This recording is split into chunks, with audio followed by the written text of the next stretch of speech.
नमस्कार मित्रांनो, मी स्वाती तोरसेकर एशा पृथ्वीमध्ये तुमचं स्वागत करते. एकेकाळी मोदींचे कट्टर द्वेष्टे असलेले गट हे अचानक मोदींचे फॅन कसे होतात, त्यांचे चाहते कसे होतात, याची कितीतरी उदाहरणं तुम्हाला आठवतील. आणि त्याच्यातलं एक मोठं नाव म्हणजे जफरभाई सरेशवालांचं. हे जफरभाई सरेशवाला जे आहेत ते युरोपामध्ये स्थायिक झालेले, पण मूळचे गुजरात मधले. आणि गुजरातमध्ये 2002 साली जे दंगे झाले त्याच्यानंतर व्यथित झालेल्या अनेक लोकांमधले जफरभाई होते.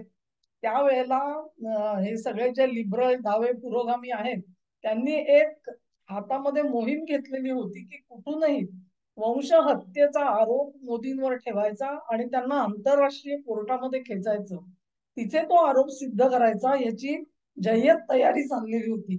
त्याच दरम्यान जफरभाई सरेशवाला यांना मोदींना भेटण्याचा योग आला. मोदी ज्या वेळेला लंडन भेटीवरती गेलेले होते तेव्हा जफरभाई म्हणाले की एवढा मोठा राज्याचा मुख्यमंत्री मला 2 मिनिटं तरी देईल की नाही, मला शंका होती. पण मोदीजी बसले, कित्येक तास बसले, त्यांनी सगळ्या अपॉइंटमेंट रद्द केल्या आणि ते माझ्याशी बोलले. आणि त्यानंतर मग आंतरराष्ट्रीय कोर्टामध्ये त्यांच्यावरती भरला जाणारा जो खटला होता त्याच्यातून जफरभाई सरेशवालांनी आपलं अंग काढून घेतलं. ही कथा सगळ्यांना माहिती आहे. एक अशीच अजून एक कथा आहे. त्याच्यामधला जो हिरो आहे, तो हिरो असेल किंवा हे असेल, ही एक्झॅक्ट सिमिलर जफरबाईंसारखी केस नाहीये. ही केस अतिशय वेगळी आहे. जफरबाईंचं उदाहरण अशासाठी दिलं तुम्हाला की एक प्रकारचा द्वेष करणारी जी माणसं असतात त्यांना प्रत्यक्षामध्ये वळवून आपल्याकडे आणण्याची जी मोदींची हातोटी आहे ती किती वाखाणण्यासारखी आहे आणि उल्लेखनीय आहे, ते तुम्हाला ह्या दुसऱ्या कथेमधून लक्षात येईल. कथा अत्यंत महत्वाची आहे आणि आजच्या राजकारणापर्यंत तिची सूत्र आलेली आहेत. आणि म्हणून खास तुमच्यासाठी ही जुनी आठवण सांगते आहे. जुनी म्हणजे फारशी जुनी नाहीये. 2011 साली जेव्हा मोदीजी गुजरातचे चीफ मिनिस्टर होते त्यावेळेला गुलाम मस्तानवी ह्या व्यक्तीची नेमणूक झालेली होती. दारुल उलूम देवबंद यांच्यातर्फे जी युनिव्हर्सिटी चालू जाते त्याच्या व्हाईस चान्सलर पदी त्यांची नेमणूक झाल्याची घोषणा केली गेली जानेवारी 2011 मध्ये. त्याच्यानंतर एकच खळबळ उडाली. खळबळ का उडाली? तर हे जे वस्तानवी होते त्यांनी मोदींचा जो कारभार आहे गुजरात मधला त्याची कुठेतरी वाहवा केलेली, प्रशंसा केलेली होती. आणि असा मनुष्य देवबंद मध्ये येतो जो मोदींची अशा प्रकारे वाहवा करतो, ही गोष्ट म्हणजे अगदी तिळपापड झाला अंगाचा सगळ्या लेफ्ट लिबरल डावे या सगळ्या लोकांचा. आणि हे होऊच कसं शकतं? म्हणजे एक लक्षात घ्या तुम्ही, देवबंद मधलं एक युनिव्हर्सिटी त्याच्यामधला एक व्हाईस चान्सलर तो सुद्धा त्यांना सहन होत नव्हता. हे आज आरोप असहिष्णुतेचे, असंवेदनशीलतेचे आरोप कोणावर करतात आपण ऐकतो, पण त्यांच्या वेळेचा जो इतिहास आहे ना तो ते विसरलेले आहे. तर या वस्तांवींना एका प्रचंड मोठ्या आव्हानाला सामोरं जावं लागलं. आणि जी कॉन्ट्रोवर्सी तयार झाली त्याचा परिणाम हा देवबंदच्या खुद्द प्रशासनावरती व्हायला लागला. आणि त्याचं कारण काय झालं लक्षात घ्या की तिथे तुम्ही परवा जेव्हा आमिर खान मुत्तकी हे अफगाणिस्तानचे परराष्ट्र मंत्री जेव्हा देवबंद मध्ये गेले तेव्हा त्यांच्या स्वागतासाठी अरशद मदनी हे गेट पर्यंत, मुख्य प्रवेशद्वारापर्यंत आलेले तुम्ही बघितले असतील. ते जवळजवळ 84-86 वर्षाचे वृद्ध आहेत. आणि तरी देखील त्यांनी तिकडे यायचं ठरवलं त्यांच्या स्वागतासाठी. हे जे अर्शद मदनी आहेत ना त्यांचाच एक पुतण्या होते, त्याचं नाव मोहम्मद मदनी. त्या मोहम्मद मदनीचा थोडा आयुष्याकडे बघण्याचा दृष्टिकोन वेगळा होता. नव्या पद्धतीने आपण विचार करावा, देवबंद मध्ये सुद्धा अशा मताचा तो होता आणि त्यानुसार त्यांनी वस्तानवी यांना ते पद मिळवून दिलेलं होतं. पण अर्शद मदनी यांचा जो गट होता त्यांना ते काही पसंत नव्हतं त्या गटाला. आणि असे दोन गट देवबंदीमध्ये पडलेले होते आणि त्यांच्यामधले जे भांडण आहे ते मिटता मिटत नव्हतं. कुठला गट सरस ठरेल, प्रबळ ठरेल, ह्याच्यावरती सगळं अवलंबून असणार होतं. पण ही जी कॉन्ट्रोवर्सी आहे ती इतकी डीप कॉन्ट्रोवर्सी होती. तुम्हाला देवबंदाचा जो प्रभाव आहे ना, तो प्रभाव असा नुसता तोंड्या तोंडी सांगून कळत नसतो, पण या उदाहरणातून तुम्हाला व्यवस्थित कळेल. मी जेव्हा मुत्तकी इथे आले आणि देवबंदाचं सगळे जे पडसाद अखंड उपखंडामध्ये कसे पडणार आहेत तुम्हाला सांगितलं, ती कदाचित अतिशयोक्ती वाटेल. पण हे उदाहरण तुम्ही ऐकलं तर तुमच्या लक्षात येईल मी तेव्हा तिकडे काय म्हटलेलं होतं. अशा प्रकारे वस्तांलींची जी नेमणूक झाली त्याचे पडसाद पाकिस्तानात उठले आणि पाकिस्तान मधून एक इसम ज्याचं नाव मौलाना फजलुर रहमान हे कुठे आले तर हे भारतात येऊन पोचले चक्क.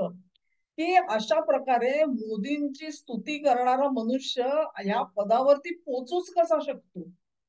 आणि तो जर का ती नेमणूक रद्द करून घ्यायची असेल तर आपण पाकिस्तानात बसून काही होणार नाही, आपल्याला प्रत्यक्ष भारतात यायला पाहिजे असा निर्णय फाजल रहमान यांनी त्यावेळी घेतला. आणि त्यांनी देवबंद मध्ये येऊन पोचावं म्हणून केंद्र सरकारमधल्या ज्या काही शक्ती होत्या त्यांच्या जवळपासच्या होत्या त्यांनी त्यांची सगळी सोय लावून दिली आणि फाजलूर यांना भारतात येण्याची सोय करून दिली. ते तिथे आल्यानंतर देवबंद मध्ये त्यांनी ठाण मांडलं. ते जे दोन गटांचं जे भांडण विकोपाला जात होतं त्याच्यामध्ये समेट घडवून आणला. ही घटना झाली फेब्रुवारी 2011ची. आणि मग त्याच्यानंतर हळूहळू हळू करत गुलाम वस्तांवी जे आहेत त्यांना तिथून काढण्याचा निर्णय झाला आणि त्यानुसार मग जुलै 2011 मध्ये वस्तांवी यांनी ते पद सोडलं.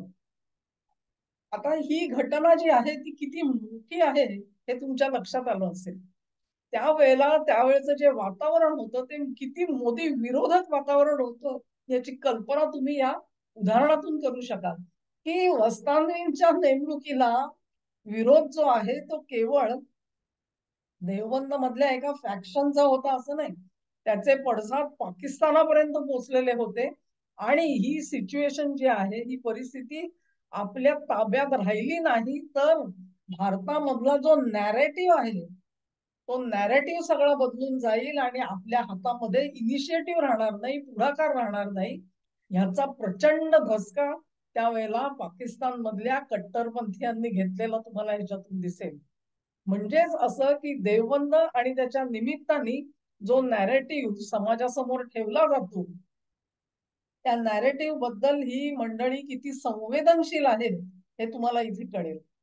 तर अशा तऱ्हेने फाजलूर रहमान हे इथे आले, त्यांनी ते भांडण थांबवण्याचा प्रयत्न केला.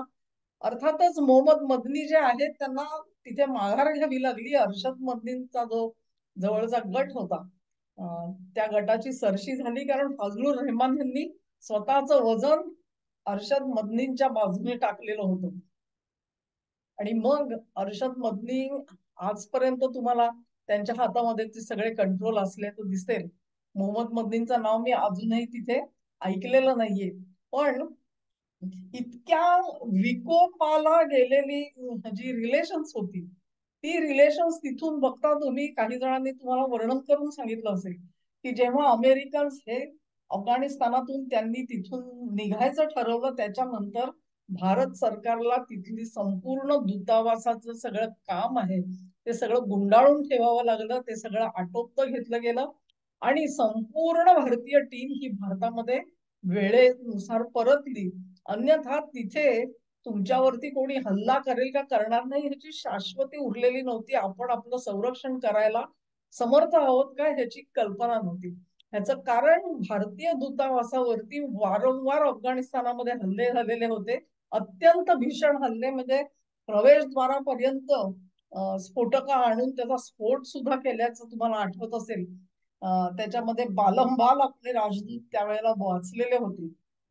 इतक्या भीषण परिस्थितीमध्ये दूतावास काम तर करतच होता, पण त्याही पेक्षा जर का परिस्थिती हातातून निसटली तर काय करायचा हा प्रश्न होता. आणि म्हणून संपूर्ण टीमला इथे यावं लागलेलं होतं.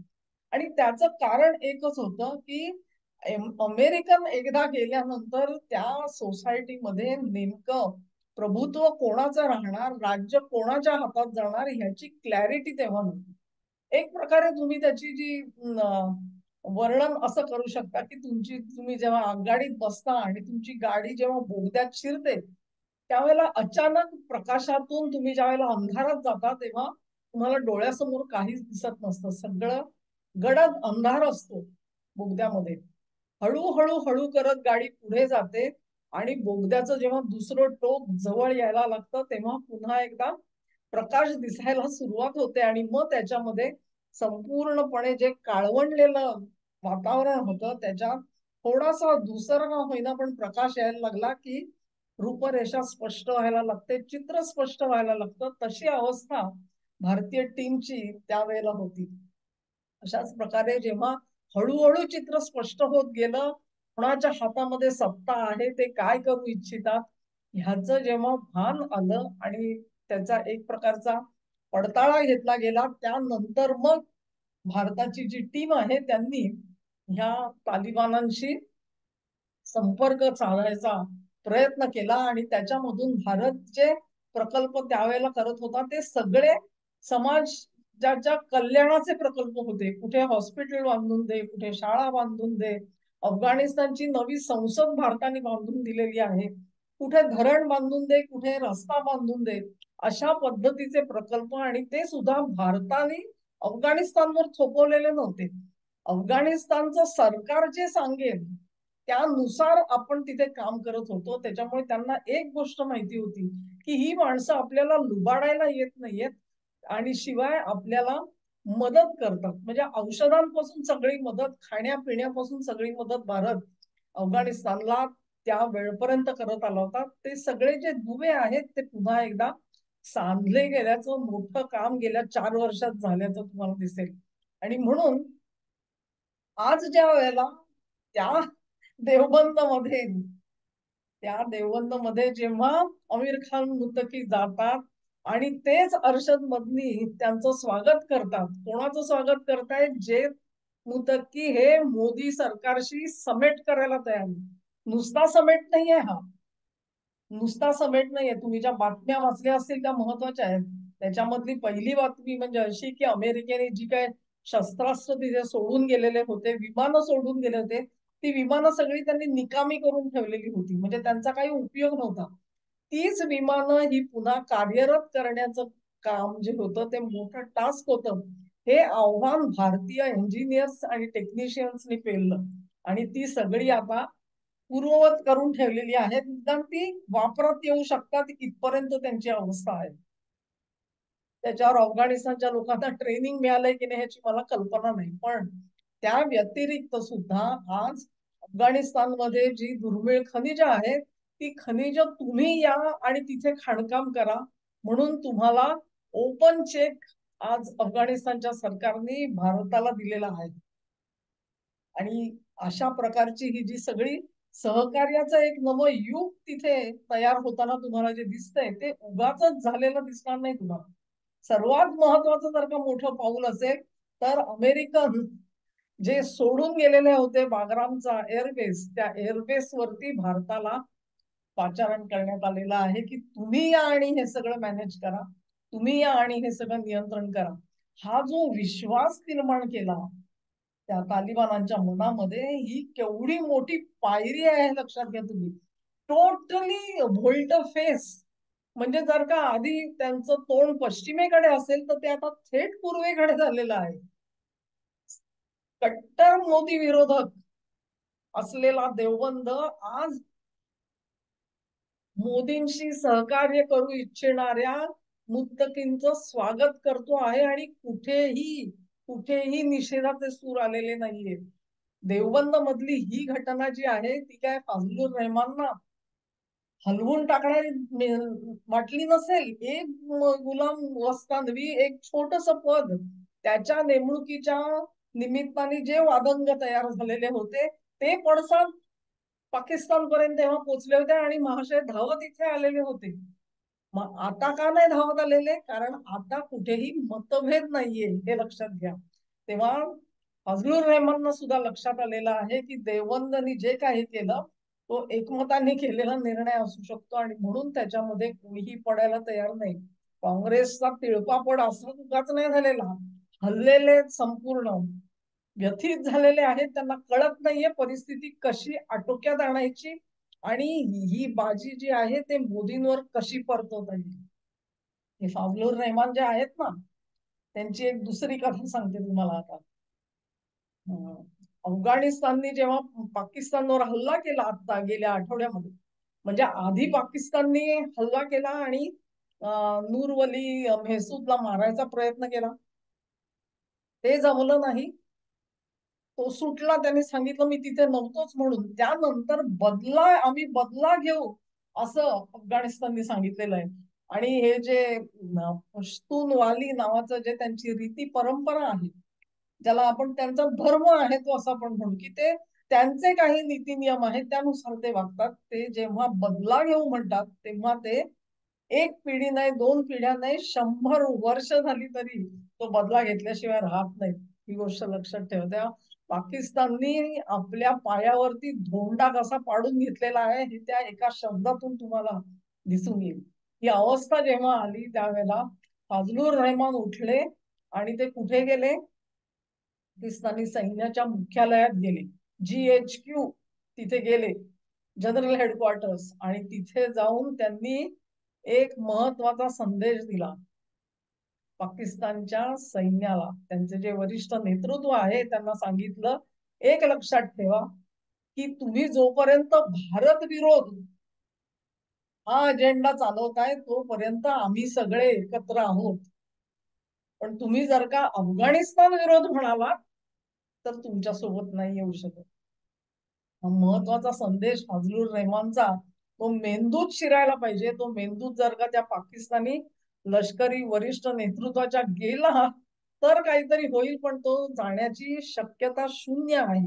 हे फाजलुर रहमान हे अत्यंत विचित्र व्यक्तिमत्व आहे. त्याच्याबद्दल परत कधीतरी आपण आणखी खोलामध्ये बोलू. पण आज वस्तानवींची आठवण मला अशासाठी आली की कुठून कुठे आलो बघा, कुठून कुठे आलेलो आहोत. आणि म्हणून मोदी है तो मुमकिन है आपण म्हणतो ते उगाचच नाही म्हणत. आणि हे सगळं घडवून आणणारे कोण आहेत? हा शेवटचा पंच आहे आजच्या व्हिडिओचा. IC-814 विमानाचं अपहरण आठवत असेल तुम्हाला. त्या अपहरणाच्या वेळेला भारत सरकारला ते जे अपहरण करते होते आणि त्यांची ऑर्गनायझेशन होती त्यांच्याशी बोलणी करायची पाळी आलेली होती. तेव्हा परिस्थिती अशी होती की अफगाणिस्तानात आपली वकिलात सुद्धा नव्हती. म्हणजे कोणाशी संपर्क साधायचा हेही माहिती नव्हतं. आणि त्यावेळेला मग तालिबानांचे काही प्रतिनिधी ह्या त्या कट्टरपंथी संघटनांचे प्रतिनिधी आणि आपली काही माणसं गेली होती. त्याचं नेतृत्व होतं अजित दोवल यांच्याकडे.